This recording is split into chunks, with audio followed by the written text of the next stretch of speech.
मेरा नाम ललिता है। मैं कॉलेज में पढ़ती हूँ। एक दिन रात को मैं एक दोस्त के पास जरूरी काम से गई थी। जगह काफी दूर थी और रिक्शा आसानी से नहीं मिलता था, इसलिए मैंने पहले से ही एक रिक्शा किराए पर ले लिया था। रिक्शा वाला मामा को मैंने बताया कि जाने आने में काफी समय लगेगा, इसलिए मैं किराया थोड़ा ज्यादा दे दूंगी। मामा की उम्र 40 के आसपास होगी। देखने में वो जवान ही लगते थे। मामा ने मुझे दोस्त के घर पर उतार दिया। वहां मुझे लगभग 1.5 घंटा लग गया। बाहर निकली तो देखा रात काफी हो चुकी थी। मामा तब भी इंतजार कर रहे थे। वो थोड़ा चिढ़कर बोले, मैडम इतनी देर होगी तो नहीं चलेगा, किराया और बढ़ाना होगा। मैंने कहा ठीक है मामा, चलिए। कहकर मामा ने घर की ओर रिक्शा चलाना शुरू कर दिया। थोड़ी दूर जाते ही जोरदार बारिश होने लगी। मामा ने जल्दी से रिक्शे का हुड उठा दिया ताकि मैं ना भीगूं। वो खुद भीगते हुए मुझे ले जा रहे थे।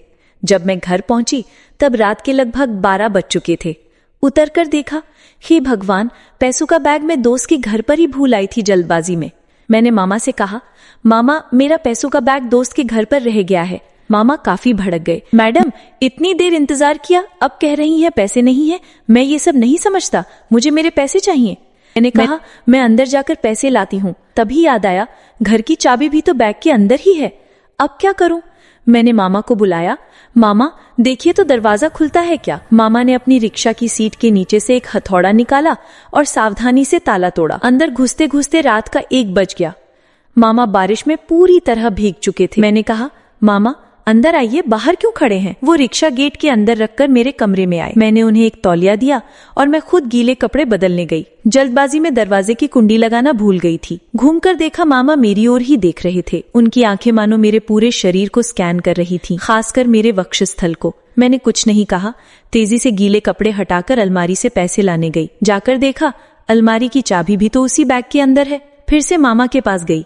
कहा, मामा अलमारी की चाबी भी तो बैग में है।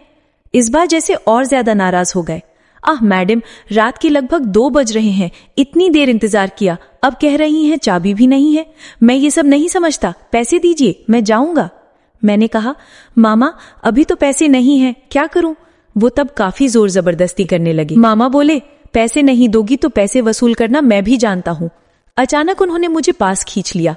मैंने खुद को छुड़ाने की बहुत कोशिश की, बार बार कहा, मामा छोड़िए मुझे, लेकिन उन्होंने मेरी बात नहीं सुनी।